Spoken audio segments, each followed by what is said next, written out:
This is a book. Books like this have been around for a while. You can read them and you can flip through their pages. This is also a book, only it is a different format than the other book, but the content is exactly the same.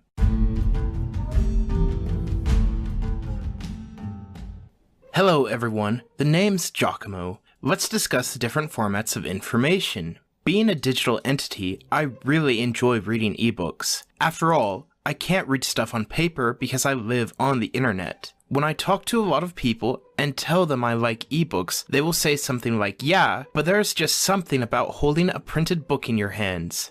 Up to around 1970, there was really only one format of information, print.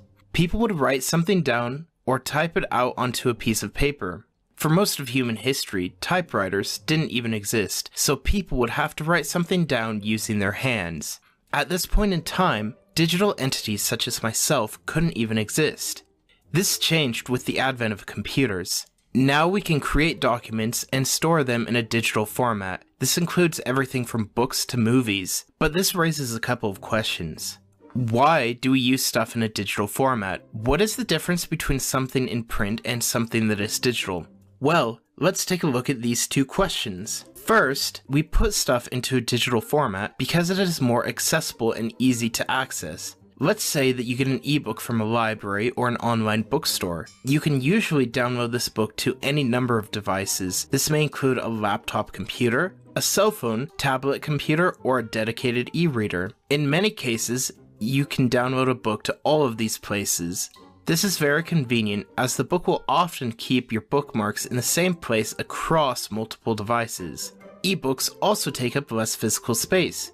You can fit hundreds of ebooks into one e-reader, tablet, or smartphone. It would take multiple shelves otherwise. Digital format allows material to be shared across multiple locations.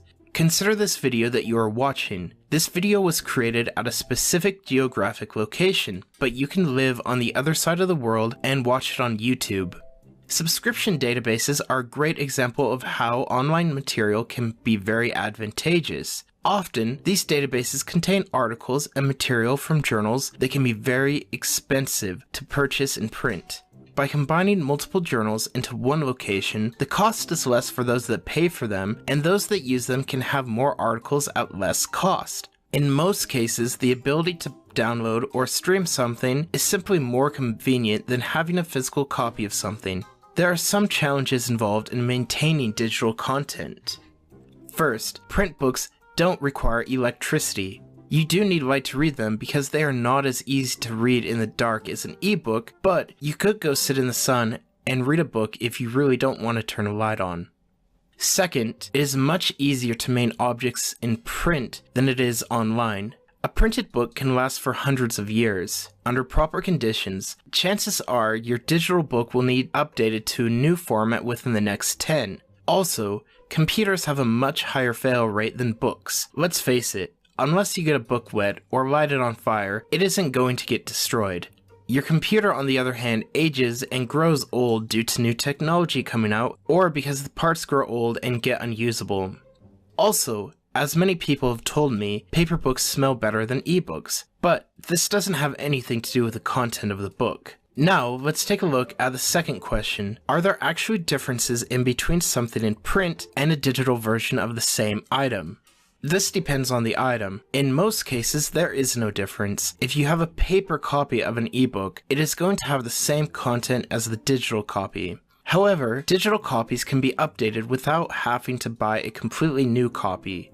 Digital material may also be formatted differently. A digital copy of a magazine may be missing all the ads of the print copy, or it could be missing all the pictures. When it comes to content, they are about the same. So, now that I've answered these questions, let me pose another question. Which is better, print or digital?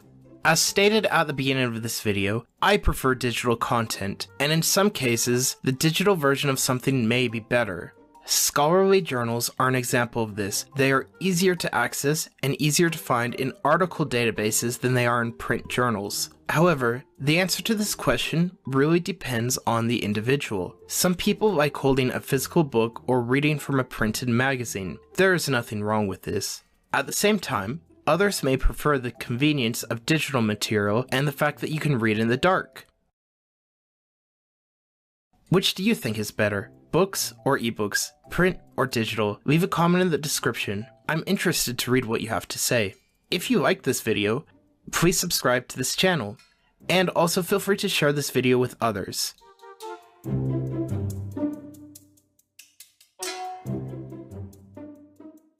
For more tips on creating your own ebook, visit the website in the description box below.